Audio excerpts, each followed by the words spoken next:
Hey folks, this is Vince with Dad's Gaming Addiction, and today we're going to quickly check out Primordial Empire. It's important to stress that what you're looking at here is just the demo build of the game, so everything that you're about to see is most definitely subject to change. Based on what I've played so far, the game boasts that more units and scenarios are coming, different things like that. And in my press email, this game was described to me as Spore meets Anno. And I don't know how true that is yet, because quite frankly, this game was a lot more complex and difficult to get into than I originally thought it would be. But now that I kind of know what I'm doing, I'm having a good time with it. So, in my tutorial sessions, which did take me like an hour to get through, you are pretty much just trying to create a resource ecosystem chain of sorts. You've got all of these cool things, and you kind of have to like figure out how they all work together and how they all feed off each other, that kind of thing. It starts off with your colony heart, and this colony heart will produce like these little white, I think they're called stem cells. They just kind of go around and eat things. And what's interesting about the colony heart is that it'll just keep producing these stem cells, which is great, but eventually your stem cells die off. So without food nearby, they're just going to wither away and die. But if you find a way to keep feeding them, they will enter mitosis, which is a state where they split into two and then they multiply.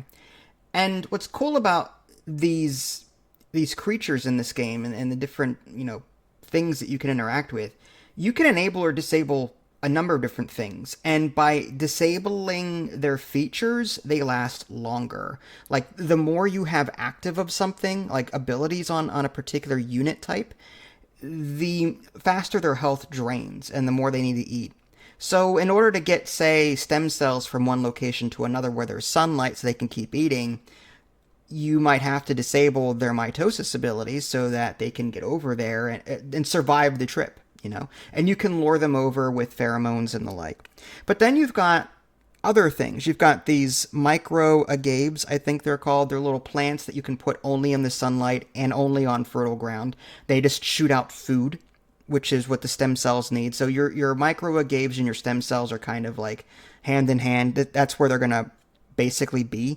And then you've got these protein incubators, which can only be put in fertile ground but in the dark.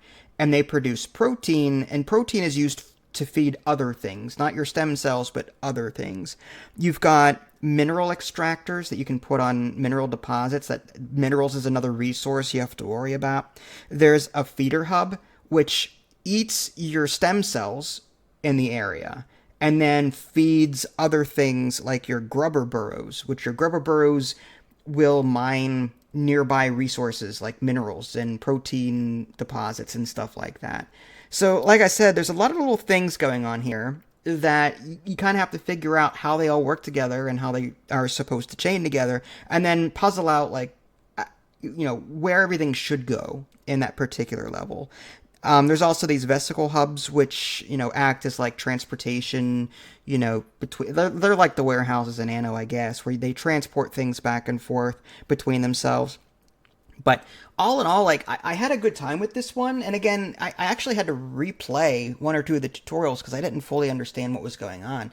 But from my understanding, even though I say levels, the final game or the finished game, at least from what I understand, it's going to be like a procedurally generated affair. So you're not going to know all the time where everything should go.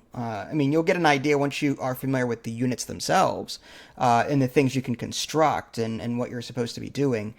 But there's going to be, the ability supposedly to trade with other things. I didn't get that far. Again, this is just a demo, and I typically only go so far with demos because, save files don't carry over. But when I get a full key, I'll be happy to cover it further. I'm having a good time with it. Just be prepared for a bit of a learning curve because, it's kind of like an Anno biology kind of game. I guess Anno meets Spore is kind of apt here. But, if you're not interested at all in like biology and how all this works, then you may not find this interesting. But I did. Yeah, so go check out the demo. It'll be available on April 1st.